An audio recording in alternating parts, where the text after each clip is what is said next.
Hello बच्चों, कैसे आप सब। स्वागत है आप सबका क्लास 9 सामाजिक विज्ञान की क्लास में। आज हम भूगोल विभाग के अंतर्गत लेसन 5 जिसका नाम आप देख रहे हैं स्क्रीन पर, प्राकृतिक वनस्पति तथा वन्य प्राणी, इसके जो महत्वपूर्ण बिंदु हैं और जो महत्वपूर्ण क्वेश्चन आंसर हैं आज हम इस वीडियो में देखेंगे। इसके पहले के वीडियो में क्लाइमेट आपको पढ़ाया जा चुका है और उसका भी वीडियो मैंने अपलोड कर दिया है, आप देख लेंगे। तो आइए आज हम शुरू करते हैं प्राकृतिक वनस्पति तथा वन्य प्राणी, natural vegetation and wild life. प्राकृतिक वनस्पति और वन्य प्राणी ये बच्चों हमारे पर्यावरण के लिए बहुत आवश्यक है, हमारे जीवन के लिए बहुत आवश्यक है। बिना प्राकृतिक वनस्पति और वाइल्ड लाइफ के हमारा जीवन कुछ नहीं है और हमारा ये कर्तव्य बनता है कि हम अपने पर्यावरण के साथ, पर्यावरण में रहने वाले जीवों के साथ एडजस्टमेंट करके चलें, उनकी जीवन की सुरक्षा करते हुए चलें, जिससे कि हमारा जीवन भी सुरक्षित रह सके और स्वस्थ रह सके हम। तो देखिए पहला बिंदु इसमें दिया गया है, जो महत्वपूर्ण बिंदु है, हमारा देश जो भारत है 12 मुख्य जैव विविधता वाले देशों में से एक है। जैव विविधता का तात्पर्य है बायोडायवर्सिटी, और इसमें बहुत सारे पेड़ पौधों और जीव जंतुओं की विविधता पाई जाती है, जिसके कारण यहाँ विविध प्रकार की जैविक विविधता का स्पष्ट सामंजस्य देखने को मिलता है। और लगभग 47,000 विभिन्न जातियों के पौधे पाए जाने के कारण यह देश विश्व में दूसरे स्थान पर और एशिया के देशों में चौथे स्थान पर है। भारत में लगभग 15,000 फूलों के पौधे हैं, जो कि विश्व में फूलों के पौधों का 6% है। और ये मैं एक बात आपको बता दूं कि मैंने जितने भी वीडियो बनाए हैं सामाजिक विज्ञान के, वे सारे NCERT बेस्ड हैं, तो आप इन्हें बहुत ध्यान से देखें, समझें और इन पॉइंट को नोट करें। भारत देश के में बहुत से बिना फूलों के पौधे हैं, जैसे कि फर्न, शैवाल या इन्हें एल्गी भी कहते हैं, तथा कवक जैसे फंजाई भी कहते हैं, पाए जाते हैं। भारत देश में लगभग 89,000 यानी 89,000 जातियों के जानवर तथा विभिन्न प्रकार की मछलियाँ ताज़े तथा समुद्री पानी में पाई जाती हैं। अब प्राकृतिक वनस्पति कहते किसे हैं? प्राकृतिक वनस्पति का अर्थ है वनस्पति का वह भाग जो मनुष्य की सहायता के बिना अपने आप पैदा हो जाती हैं और लंबे समय तक उस पर मानवीय प्रभाव नहीं पाया जाता है। इसे हम अक्षत वनस्पति भी कहते हैं।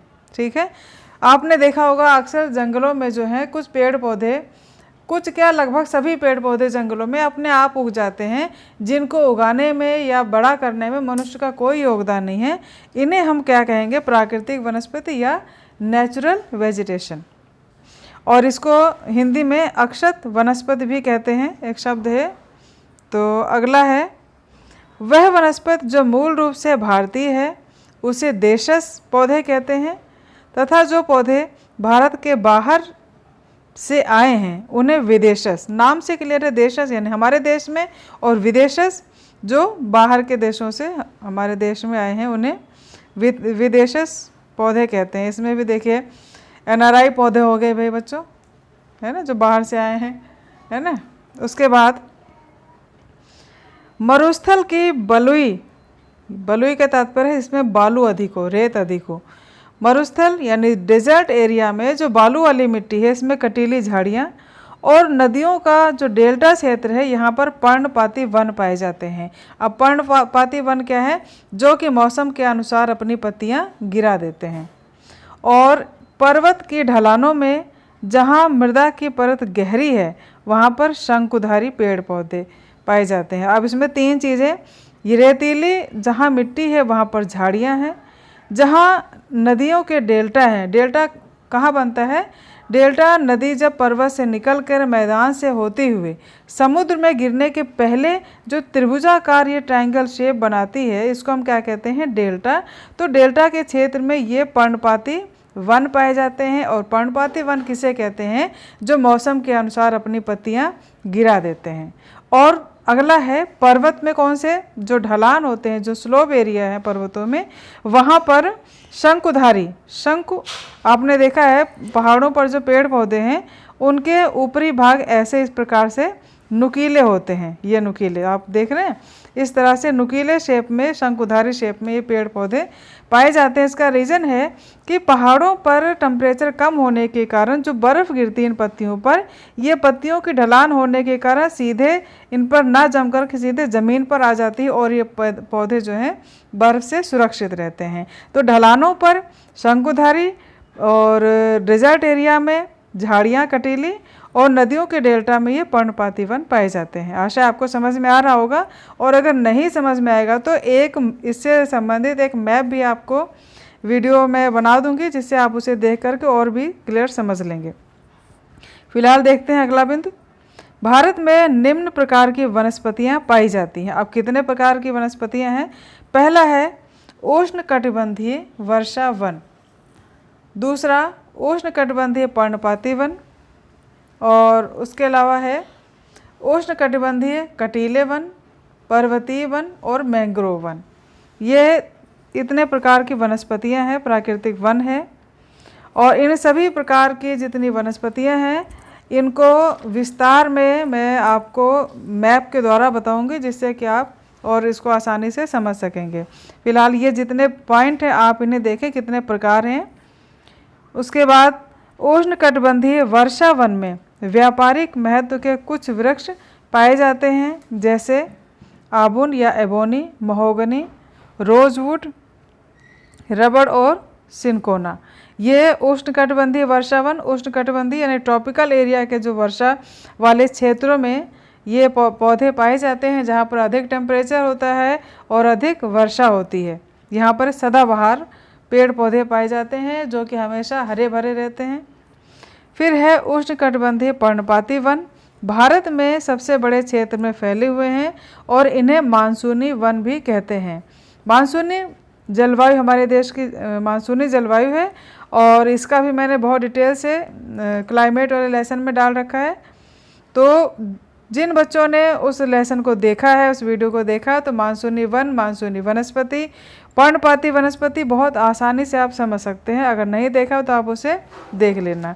और ये उन क्षेत्रों में विस्तृत है जहाँ 70 सेंटीमीटर से लेकर 200 सेंटीमीटर तक वर्षा होती है। ये वन भारत के झारखंड राज्य, पश्चिमी उड़ीसा और छत्तीसगढ़ में पाए जाते हैं। उष्णकटिबंधीय पर्णपाती वनों में सबसे बड़ी प्रजाति है सागौन की। सागौन नाम आपने सुना होगा पेड़ का।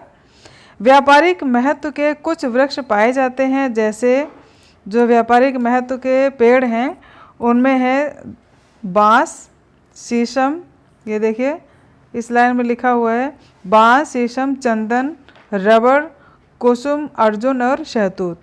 ये व्यापारिक यानी कमर्शियल पेड़ पौधे हैं। इनके फर्नीचर बना करके और इनको सेल किया जाता है, जिससे अच्छी खासी इनकम प्राप्त होती है। शुष्क पर्णपाती वन उन क्षेत्रों में पाए जाते हैं जहां वर्षा 70 सेंटीमीटर से लेकर के 100 सेंटीमीटर के बीच होती है। ये वन उत्तर प्रदेश और बिहार के मैदानों में पाए जाते हैं। उष्णकटिबंधीय कटीले वन के क्षेत्रों में 70 सेंटीमीटर से कम वर्षा होती है, और ये जो क्षेत्र हैं गुजरात, राजस्थान, छत्तीसगढ़, मध्य प्रदेश, उत्तर प्रदेश और हरियाणा में पाए जाते हैं। उष्णकटिबंधीय कटीले वन के जो मुख्य क्षेत्र हैं, जो प्रजातियां हैं, इनमें अकासिया, खजूर या इसे पाम कहते हैं, पाम, और यूफॉर्बिया और नागफनी कैक्टाई, ये हैं मुख्य वन कटीले उष्णकटिबंधीय। और उसके बाद है 1000 मीटर से 2000 मीटर तक की ऊंचाई वाले क्षेत्रों में आर्द्र शीतोष्ण कटिबंधीय वन पाए जाते हैं। इनमें चौड़ी पत्ती वाले ओक और चेस्टनट जैसे वृक्षों की प्रधानता होती है। उसके बाद है 1500 मीटर से 3000 मीटर की ऊंचाई के बीच शंकुधारी वृक्ष, जैसे चीड़ या पाइन भी कहते हैं, देवदार, सिल्वर, फर, स्प्रूस, सीडर आदि पाए जाते हैं। फिर है 3600 मीटर से अधिक ऊंचाई पर शीतोष्ण कटिबंधीय वनों तथा घास के मैदानों का स्थान अल्पाइन वनस्पति ले लेती है। सिल्वर, फर जूनियर, पाइन व बर्च इन वनों के मुख्य वृक्ष हैं। इन वनों में प्रायः कश्मीर, महामृग, चित्रा, हिरण जंगली, भेड़, खरगोश, तिब्बती बारहसिंघा और याक, हिम तेंदुआ, गिलहरी, रीछ, आइबैक्स, कहीं कहीं लाल पांडा घने बालों वाली भेड़ तथा बकरियां, ये इनके जानवर हैं, यहाँ पर पाए जाते हैं। फिर है मैंग्रोव वन। यह वनस्पति तटवर्ती क्षेत्रों में जहाँ ज्वार भाटा आते हैं की सबसे महत्वपूर्ण वनस्पति है और मिट्टी और बालू इन तटों पर एकत्रित हो जाती हैं। घने मैंग्रोव एक प्रकार की वनस्पति है जिसमें पौधों की जड़ें पानी में डूबी रहती हैं। ये कोस्टल एरिया के जो वन हैं। गंगा, ब्रह्मपुत्र, महानदी, गोदावरी, कृष्णा तथा कावेरी नदियों के डेल्टा भाग में यह वनस्पति मिलती है। गंगा ब्रह्मपुत्र डेल्टा में सुंदरी वृक्ष पाए जाते हैं जिनसे मजबूत लकड़ी प्राप्त होती है। नारियल, ताड़, क्योड़ा, बेंगर के वृक्ष भी इन भागों में पाए जाते हैं। इस क्षेत्र का रॉयल बंगाल टाइगर प्रसिद्ध जानवर है। रॉयल बंगाल आप नाम से परिचित हैं। उसके बाद है भारत में प्रायः औषधि जो पौधे हैं इनके भी नाम देख लें। सर्पगंधा, जामुन, अर्जुन, बबूल, नीम, तुलसी और कचनार। ये अक्सर पूछा जाता है कि 5 औषधीय पौधों के नाम बताइए, तो ये 6 दिए गए हैं। आप इनमें जानकारी आपको सारी होनी चाहिए, चाहे 5 पूछे जाएं या 2 पूछे जाएं, तो आप इन्हें नोट कर लें। इसके अलावा भारत विभिन्न प्रकार की वनस्पति प्राणी संपत्ति में धनी है। यहाँ जीवों की 89,000 प्रजातियाँ मिलती हैं। देश में 1200 से अधिक पक्षियों की प्रजातियाँ हैं। यह कुल विश्व का 13% है। यहाँ मछलियों की 2500 प्रजातियाँ हैं जो विश्व के लगभग 12% है। भारत में विश्व के 5 से 8% तक उभयचरी सरीसृप और स्तनधारी जानवर भी पाए जाते हैं। उभयचरी का मतलब है जो जल और स्थल दोनों भागों पर रहते हैं। उभय माने दोनों, चर माने रहने वाले या चलने वाले। उसके बाद है भारत में स्तनधारी जानवरों में हाथी जो है सबसे अधिक महत्वपूर्ण है। हाथी स्तनधारी जानवरों में सबसे अधिक महत्वपूर्ण है और ये असम, कर्नाटक, केरल के उष्ण और आर्द्र वनों में पाए जाते हैं। एक सींग वाले गैंडे अन्य जानवर भी हैं। भारत जीव सुरक्षा अधिनियम सन 1972 में लागू किया गया था। ये प्रश्न बनता है कि जीव सुरक्षा अधिनियम कब लागू किया गया, तो आंसर है 1972। भारत विश्व का अकेला देश है जहां शेर तथा बाघ दोनों पाए जाते हैं। भारतीय बाघों का प्राकृतिक वास स्थल गुजरात के गिरी जंगल में है ना। बाघ कहाँ है? भारत में सर्वाधिक गुजरात के गिरी पार्क में। उसके बाद बाघ मध्य प्रदेश तथा झारखंड के वनों, पश्चिम बंगाल के सुंदरवन तथा हिमालय क्षेत्रों में पाए जाते हैं। भारत के नदियाँ, झीलों तथा समुद्री क्षेत्रों में कछुए, मगरमच्छ और घड़ियाल पाए जाते हैं। घड़ियाल मगरमच्छ जो कि एक प्रजाति का एक ऐसा प्रतिनिधि है जो विश्व में केवल भारत में पाया जाता है। भारत में अनेक रंग बिरंगे वाले पक्षी पाए जाते हैं। मोर, बतख, तोता, मैना, सारस, कबूतर आदि कुछ पक्षी प्रजातियां हैं जो देश के वनों तथा आर्द्र क्षेत्रों में रहती हैं। भारत में बहुत से कीड़े मकोड़े फलों और वृक्षों के परागण में मदद करते हैं और हानिकारक कीड़ों पर जैविक नियंत्रण रखते हैं, यानी सेल्फ डिफेंस खुद करते हैं। कुछ पेड़ पौधे के कीड़े मकोड़े ऐसे भी हैं, तो इनकी जो है सुरक्षा ये अपनी स्वयं कर लेते हैं। उसके बाद पारिस्थितिक तंत्र के असंतुलन का मुख्य कारण, अभी हमारा जो इकोसिस्टम है ये बैलेंस है, लेकिन इसका जो असंतुलन हो जाता है, कहीं पेड़ कम हो रहे हैं, कहीं पक्षी कम हो रहे हैं, कहीं जानवर कम हो रहे हैं, तो ये एक प्राकृतिक असंतुलन है। इसका जो मुख्य कारण है दिया है इसमें देखिए, लालची व्यापारियों के अपने व्यवसाय के लिए अत्यधिक शिकार करना। जो व्यापारी होते हैं अपने स्वार्थवश अत्यधिक शिकार कर लेते हैं, ज़रूरत से ज़्यादा। रासायनिक और औद्योगिक अवशिष्ट तथा तेजाबी जमाव के कारण प्रदूषण, विदेशी प्रजातियों का प्रवेश और कृषि तथा निवास के लिए वनों का अंधाधुंध कटाई पारिस्थितिक तंत्र के असंतुलन का कारण है। आप देखते हैं कि बढ़ती हुई जनसंख्या की आपूर्ति के लिए ये हमारे पेड़ पौधों का अत्यधिक दोहन और शोषण कर लेते हैं, और ये नहीं समझते हैं कि जो हम अंधाधुंध शोषण कर रहे हैं, वनों को काट रहे हैं, जंगली जानवरों को समाप्त कर रहे हैं, इससे आने वाला जो नुकसान है वह हमें ही उठाना पड़ेगा, हमारे जीवन को असंतुलित करेगा और हमें भविष्य में खतरे में डाल सकता है। तो यह क्या है? पारिस्थितिक असंतुलन का कारण है। और इसके अलावा भारत देश में पादप और जीव वनस्पति की सुरक्षा के लिए सरकार ने कई कदम उठाए हैं। ठीक है, तो आपने देखा कि जो यह इतना नुकसान हो रहा है तो इनको बचाने के लिए सरकार ने कई कदम उठाए हैं।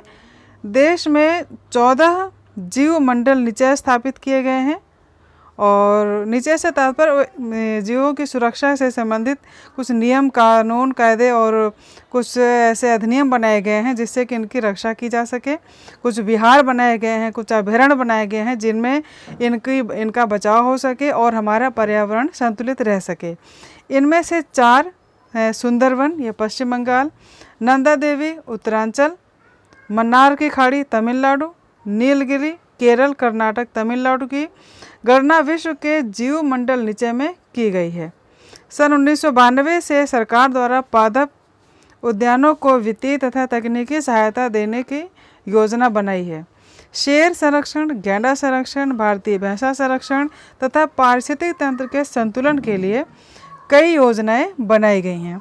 89 राष्ट्रीय उद्यान, 49 पक्षी आश्रय स्थल और कई चिड़ियाघर राष्ट्र की पादप और जीव संपत्ति की रक्षा के लिए बनाए गए हैं। ये थे कुछ महत्वपूर्ण बिंदु इस लेसन के, और आइए अब देखते हैं कुछ इम्पोर्टेंट प्रश्नोत्तर। पहला प्रश्न है, भारत में कितने प्रकार की पादप प्रजातियां पाई जाती हैं, यानी पेड़ पौधों की कितनी प्रजातियां हैं जो भारत में पाई जाती हैं। तो आप देख रहे हैं 47,000 पादप प्रजातियां और 89,000 जंतु प्रजातियां हैं। दूसरा प्रश्न है, भारत का वनस्पति जगत में विश्व में कौन सा स्थान है? 10वां स्थान है। वनस्पति किसे कहते हैं? एक क्षेत्र विशेष में उगने वाली प्राकृतिक पेड़ पौधों को वनस्पति कहते हैं। मान लीजिए कोई एक इतना क्षेत्र है और इस क्षेत्र में जितने भी प्रकार की वनस्पतियां हैं, पेड़ पौधे हैं, ये सब अपने आप उगते हैं, पलते बढ़ते हैं, मनुष्य का कोई योगदान नहीं है, इसे हम क्या कहेंगे? वनस्पति।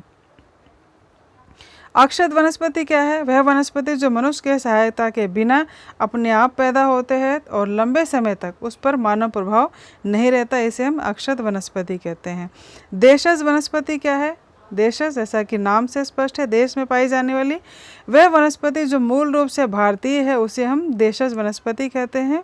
और पादप और जंतु जगत की विपुल विविधता के जिम्मेदार घटक कौन है? पहले क्वेश्चन आप समझ लें, यानी पादप यानी पेड़ पौधे और जो जंतु जगत की विविधता, जो बहुत सारे प्रकार हैं, इसके घटक कौन है, जिम्मेदार कौन है इनका? तो भूभाग, मृदा, तापमान, वृष्टि, सूर्य प्रकाश, ये सभी जो कारक हैं पेड़ पौधों और जंतुओं की विविधता के लिए उत्तरदायी हैं। उसके बाद उस राज्य का नाम लिखें जिसमें वन आवरण अधिकतम है। अंडमान और निकोबार द्वीप समूह में वन क्षेत्र अधिक है। अगला प्रश्न, सन 2001 में वनों का कुल क्षेत्रफल का कितना प्रतिशत था? 20.55% था। पारिस्थितिक तंत्र किसे कहते हैं, यानी इकोसिस्टम क्या है, इसको परिभाषित कीजिए। जब वनस्पति बदल जाती है तो प्राणी जीवन नहीं बदलती। किसी भी क्षेत्र में पादप और प्राणी आपस में तथा अपने भौतिक पर्यावरण से अंतर संबंधित होता है, इसे ही पारिस्थितिक तंत्र कहते हैं। आप देखिए, इसको ध्यान से समझ लीजिए, ये अक्सर आता है, पूछा जाता है एग्जाम में कि वनस्पति और प्राणी ये जो हैं आपस में भौतिक पर्यावरण से संबंधित होते हैं, और जो इनके बीच का अंतर कार्य होता है, जो संबंध होता है, इसे हम क्या कहते हैं? प्राकृतिक या पारिस्थितिक तंत्र। जीवोम किसे कहते हैं, या इंग्लिश में बायोम भी कहते हैं। तो जीवोम क्या है? धरातल पर एक विशिष्ट प्रकार के वनस्पति या प्राणी जीवन वाले पारिस्थितिक तंत्र को जीवोम या इंग्लिश में बायोम कहते हैं। और उसके बाद है अगला प्रश्न है, भारत में कितने प्रकार की वनस्पतियां पाई जाती हैं? जो पेड़ पौधे हैं ये कितने प्रकार के हैं? तो देखिए, उष्णकटिबंधीय वर्षा वन, उष्णकटिबंधीय पर्णपाती वन, उष्णकटिबंधीय कटीले वन तथा झाड़ियाँ, पर्वतीय वन, मैंग्रोव वन। ये 5 प्रकार के मुख्य रूप से वनस्पतियाँ भारत में पाई जाती हैं। और फिर भी मैं इसका एक अलग से वीडियो बना दूँगी, वनस्पतियाँ कितने प्रकार की हैं, किन राज्यों में पाई जाती हैं। तो आप फिलहाल इन्हें देख लें कितने प्रकार की हैं, उसके बाद अगले वीडियो में आपको इसके लिए स्पष्ट वीडियो आपको बना दूँगी, जिससे आप उसका लाभ उठा सकें। अगला है, भारत में हाथी कहाँ पर पाए जाते हैं? असम, कर्नाटक और केरल में। भारतीय जीव सुरक्षा अधिनियम कब लागू किया गया? 1972 में या 1972। भारत के प्रमुख वनस्पति क्षेत्रों का वर्णन करो। जो वनस्पतियाँ आपने देखी ऊपर, आप इसमें रिटर्न में देखिए कहाँ कहाँ पाई जाती हैं। आप इनको बहुत विस्तार से समझ लें और आसान से। ये जो उष्णकटिबंधीय यानी गर्म क्षेत्रों के जो वर्षा वाले वन है, भूमध्य रेखीय वन भी इन्हें कहते हैं, ये वन पश्चिमी घाटों वाले लक्षद्वीप, अंडमान निकोबार द्वीप समूह, असम के क्षेत्रों में पाए जाते हैं। यहाँ पर 200 सेंटीमीटर से अधिक वर्षा वाले ये वन पाए जाते हैं। इन वनों का कद 60 मीटर से अधिक लंबे होते हैं और यहाँ पर हर प्रकार की वनस्पति, वृक्ष, झाड़ियाँ पाई जाती हैं। इन वनों में आबनूस, महोगनी, रोजवुड, रबड़ और सिनकोना के वृक्ष पाए जाते हैं।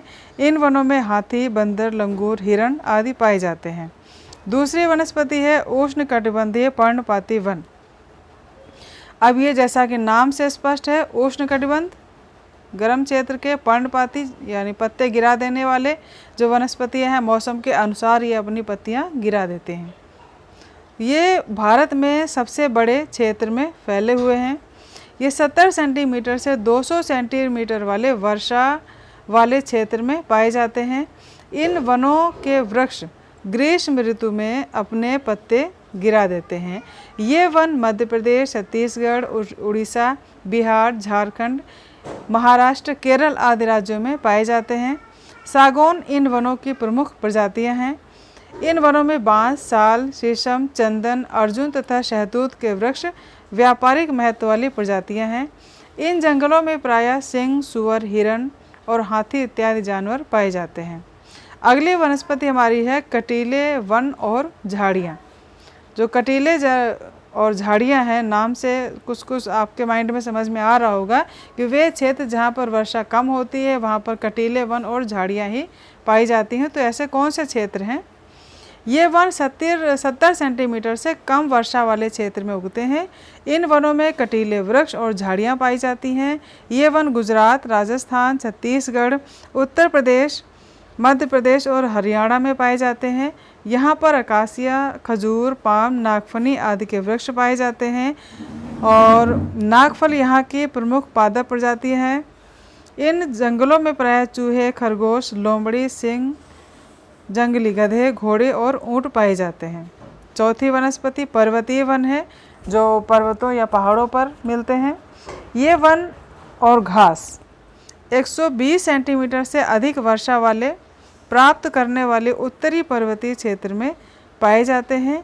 1000 और 2000 मीटर तक की ऊंचाई वाले क्षेत्रों में आर्द्र शीतोष्ण कटिबंधीय पाए जाते हैं।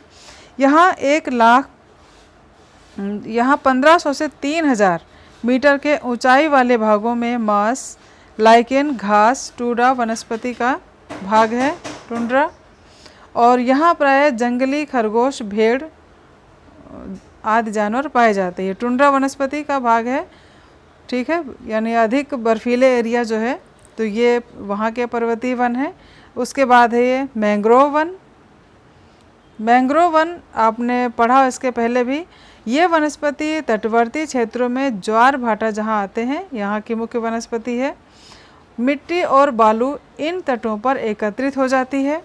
जैसे घने मैंग्रोव एक प्रकार की वनस्पति है जिसमें पौधे की जड़ें पानी में डूब जाते हैं। गंगा, महानदी, गोदावरी, कृष्णा तथा कावेरी नदियों के भाग में यह वनस्पति मिलती है। गंगा ब्रह्मपुत्र डेल्टा के सुंदरी वृक्ष पाए जाते हैं और इस क्षेत्र का रॉयल बंगाल टाइगर प्रसिद्ध जानवर है। इन वनों में कछुए, मगरमच्छ, घड़ियाल और कई प्रकार के सांप भी इन वनों में पाए जाते हैं। तो यह था बच्चों सामाजिक विज्ञान विषय के अंतर्गत भूगोल भाग में लेसन 5 जिसका नाम था प्राकृतिक वनस्पति और वन्य प्राणी, इसके महत्वपूर्ण बिंदु और प्रश्नोत्तर। आशा है वीडियो आपको अच्छा लगा होगा। अच्छा लगे तो लाइक ज़रूर करें और हाँ, चैनल को सब्सक्राइब ज़रूर कर दें, जिससे कि जो अगला लेसन बने उसका वीडियो का नोटिफिकेशन आपके पास तुरंत आ जाए। तो मिलते हैं अगले लेसन के वीडियो में। तब तक के लिए अपना ध्यान रखें, खुश रहें, स्वस्थ रहें और मस्त रहें। Thank you, take care.